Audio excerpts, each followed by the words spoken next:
Class 12 physics में आपको 100 most VVI short type question बताने जा रहे हैं। आप वीडियो को लास्ट तक देखिएगा।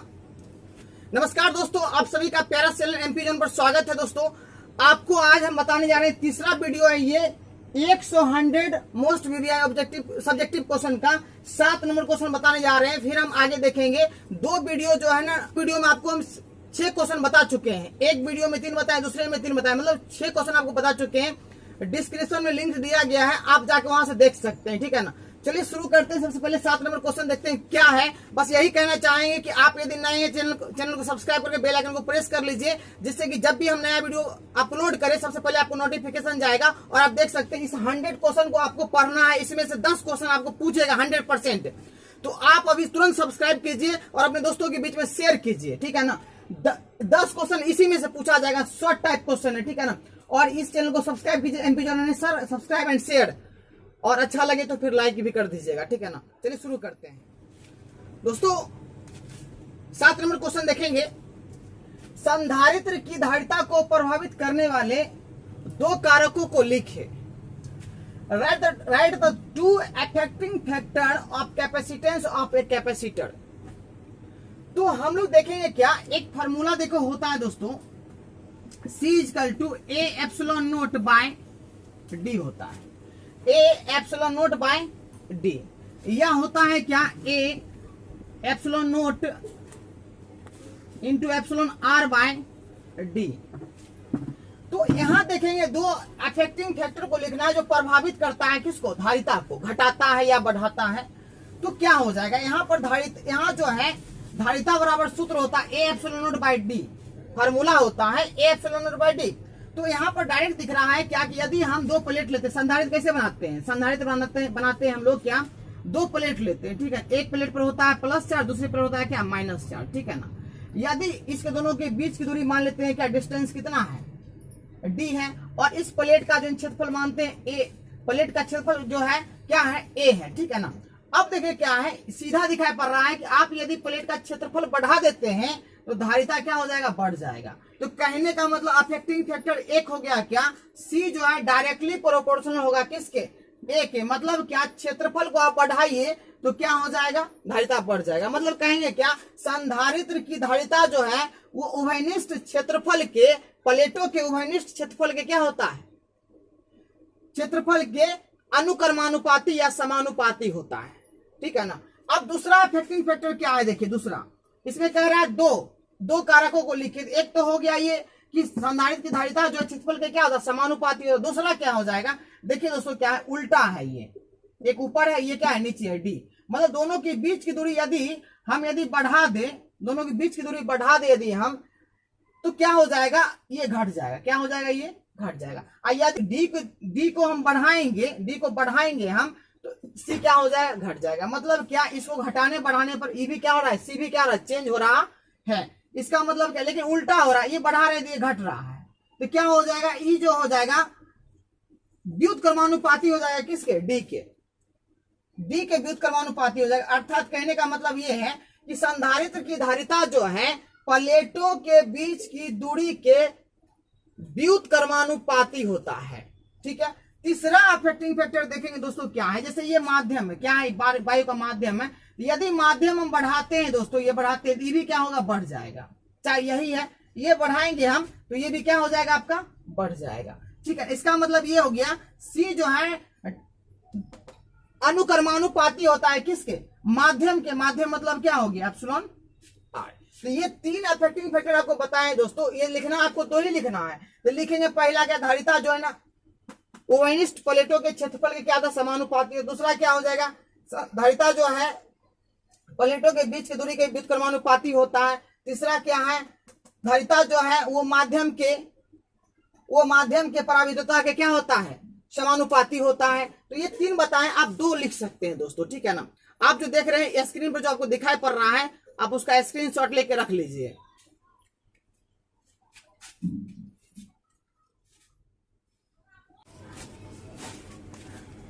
दोस्तों क्वेश्चन नंबर 8 देखेंगे।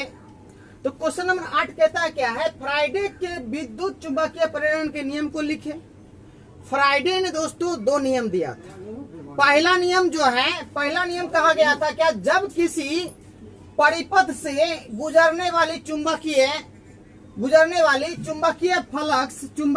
फ्लक्स में परिवर्तन होता है तो उस परिपथ में एक प्रेरित विद्युत वाहक बल उत्पन्न हो जाता है। यदि परिपथ बंद है तो प्रेरित धारा उत्पन्न हो जाता है। कहने का मतलब ये है कि जब किसी परिपथ से चुंबकीय फ्लक्स में परिवर्तन होता है, गुजरता है, जब गुजरने वाली चुंबकीय फ्लक्स में परिवर्तन होता है, फ्लक्स को लिखते हैं फाई से, ठीक है ना दोस्तों, और परिवर्तन जब होता है जिसको लिखते हैं डेल्टा से।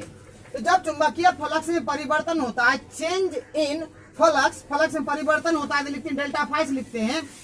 तो उस परिपथ में एक प्रेरित विद्युत वाहक बल उत्पन्न हो जाता है। प्रेरित विद्युत वाहक बल मतलब इसको लिखते हैं ई से लिखते हैं ईएमएफ। तो प्रेरित विद्युत वाहक बल उत्पन्न हो जाता है यदि परिपथ बंद है। परिपथ बंद मतलब सर्किट जो है आपका, सर्किट जो दिया गया वो क्लोज्ड है। क्या है? क्लोज है, बंद है। तो उसमें एक प्रेरित धारा उत्पन्न हो जाता है। प्रेरित धारा मतलब क्या, आई धारा बहने लगता है, ठीक है ना। और ये तब तक बहता है धारा जब तक कि फ्लक्स में परिवर्तन होता रहता है।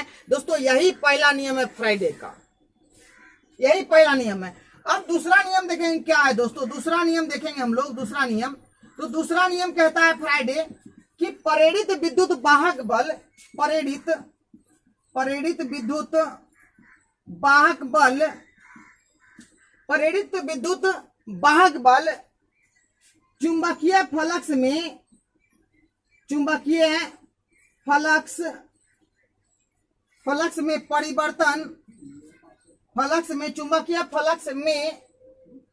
परिवर्तन ऋणात्मक दर के बराबर होता है।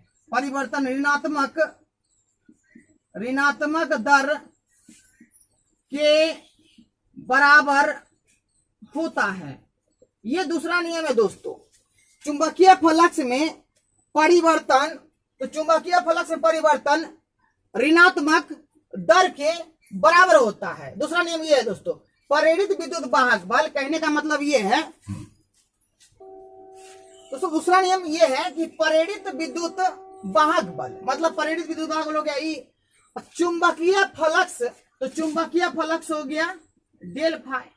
अब में परिवर्तन, तो परिवर्तन हुआ तो यहाँ डेल फाई लिखे हैं। परिवर्तन ऋणात्मक दर, ऋणात्मक दिए दर मतलब होता है समय, तो समय हो गया डेल्टा टी के बराबर होता है। यही दोस्तों क्या है, फ्राइडे का दूसरा नियम है दोस्तों।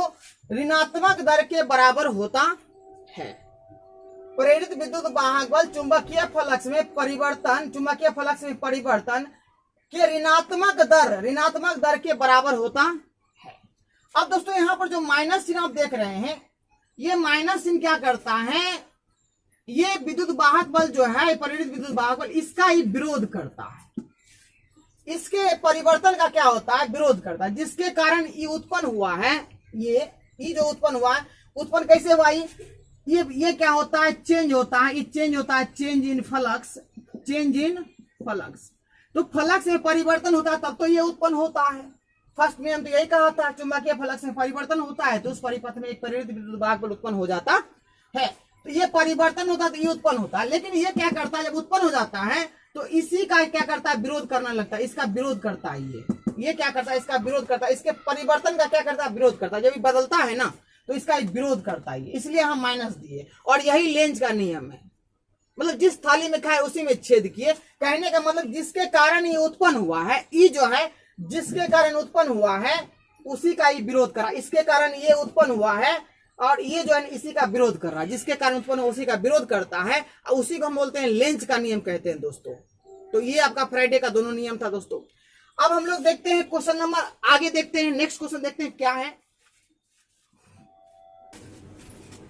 दोस्तों। क्वेश्चन नंबर 9 देखेंगे, लेंज का नियम क्या है। तो लेंज का नियम जो है यहां लिखे, विद्युत चुंबकीय परिरण की घटना में प्रेरित विद्युत वाहक बल की दिशा, प्रेरित विद्युत वाहक बल की दिशा मतलब ई की दिशा, प्रेरित विद्युत वाहक बल की दिशा हमेशा ऐसी होती है कि वह उस कारण का विरोध करती जिसके कारण उसकी उत्पत्ति हुई है। तो विद्युत चुम्बकीय प्रेरण की उस घटना में प्रेरित विद्युत वाहक बल की दिशा ऐसी होती है कि वह उस कारण का विरोध करती, जिसके कारण उसकी उत्पत्ति हुई है। मतलब कहने का मतलब ये हुआ कि जिसके कारण वो उत्पन्न हुआ है, अब उसी का विरोध कर रहा है वो। मतलब क्या कि जो मुझे मान लो क्या कि जो मुझे सपोर्ट किया और हम बड़ा बन गए, ठीक है, बड़ा आदमी बन गए, अब हम उसी का विरोध कर रहे हैं। वो हमको सपोर्ट किया था, लेकिन अब हम उसी का विरोध कर रहे हैं, ये तो गलत है। तो लेंज का नियम यही कहता है कि ये जिसके कारण उत्पन्न हुआ है, इसकी दिशा हमेशा ऐसी होती है कि जिसके कारण ये उत्पन्न हुआ है और उसी का ये विरोध कर रहा है। तो इसी का हम लोग बोलते हैं लेंज के नियम कहते हैं। जैसे मान लीजिए एक कुंडली लिए हैं, एक चुंबक लिए हैं, ठीक है ना, एक धारामापी को इसको जोड़ दिए धारामापी से। अब देखिए जब इसको पास लाते हैं, जब कुंडली के पास लाते हैं हम चुंबक को, ठीक है ना, तो चुंबक को कुंडली के सापेक्ष गति करवा रहे हैं, तो क्या होता है यहाँ पर कि जब पास आता है ना, तो इस प्रकार से धारा प्रवाहित होना इसमें शुरू हो जाता है। इसमें एक ईएमएफ उत्पन्न हो जाता है, विद्युत वाहक बल, और इसके कारण यदि परिपथ बंद है तो इसमें धारा प्रवाहित होना शुरू हो जाता है, ठीक है दोस्तों। और इसकी दिशा अब ऐसी हो जाती है कि मतलब ये नॉर्थ की तरफ बिहेव करना शुरू कर देता है, नॉर्थ की तरफ बिहेव करना शुरू कर देता है। मतलब ये भी नॉर्थ है और ये भी नॉर्थ है। मतलब ये कहता है अब क्या, पहले उत्पन्न हो गया ये ईएमएफ और आई उत्पन्न हो गया, अब कहता है क्या, ये नॉर्थ तरफ बिहेव करने लगा। अब कहता है तुमको हम पास आने नहीं देंगे। मतलब नॉर्थ और नॉर्थ एक दूसरे क्या करेगा, रिपेल करेगा, दूर करेगा, क्योंकि समान चार्ज है ना, समान चार्ज, ये भी प्लस और ये भी प्लस है, तो एक दूसरे को क्या करेगा, रिपेल करेगा, दूर करेगा। इसको पास आने नहीं देता, इसकी गति का विरोध करता, कहता है कि नहीं तुमको पास आने नहीं देंगे। अब क्या हो गया कि ये मान लो ठीक है, आप दूर जाना शुरू कर दिया ये। तो जब दूर ये जाता है ना, जब दूर जाता है तो ये क्या होता है, धारा का दिशा इसका चेंज हो जाता है। पहले ये इस प्रकार जा रहा था, अब क्या हो गया, इस तरह से जाने लगा। तो ये अब साउथ की तरफ बिहेव करने लगा। मतलब नॉर्थ हो गया प्लस और साउथ हो गया माइनस। अब ये दूर जाने भी इसको नहीं दे रहा, कहता है दूर जाने नहीं देंगे। मतलब क्या, माइनस प्लस एक दूसरे को, माइनस प्लस एक दूसरे को दूर जाने देगा, नहीं देगा, एक दूसरे को आकर्षित करेगा ना, तो बोलता है दूर जाने भी तुमको हम नहीं देंगे। मतलब इसके गति का विरोध कर रहा है इस प्रकार से। दोस्तों यही था आपका लेंज का नियम। और लेंज का नियम ऊर्जा के संरक्षण के सिद्धांत का पालन करता है। नोट कर लीजिएगा, क्या नोट कर लीजिएगा आप कि ऊर्जा का संरक्षण का सिद्धांत का पालन करता है। ऊर्जा संरक्षण के सिद्धांत का पालन करता है। ऊर्जा संरक्षण के सिद्धांत का पालन करता है लेंज का नियम। इंपॉर्टेंट है ऑब्जेक्टिव के लिए कि लेंज का नियम किसका पालन करता है, लेंज का नियम ऊर्जा संरक्षण के सिद्धांत का पालन करता है। दोस्तों फिर मिलते हैं हम नेक्स्ट वीडियो में। दोस्तों आपसे हम यही कहेंगे, एक रिक्वेस्ट है कि आपको हम 100 क्वेश्चन बताएंगे, फिर लॉन्ग टाइप क्वेश्चन बताएंगे।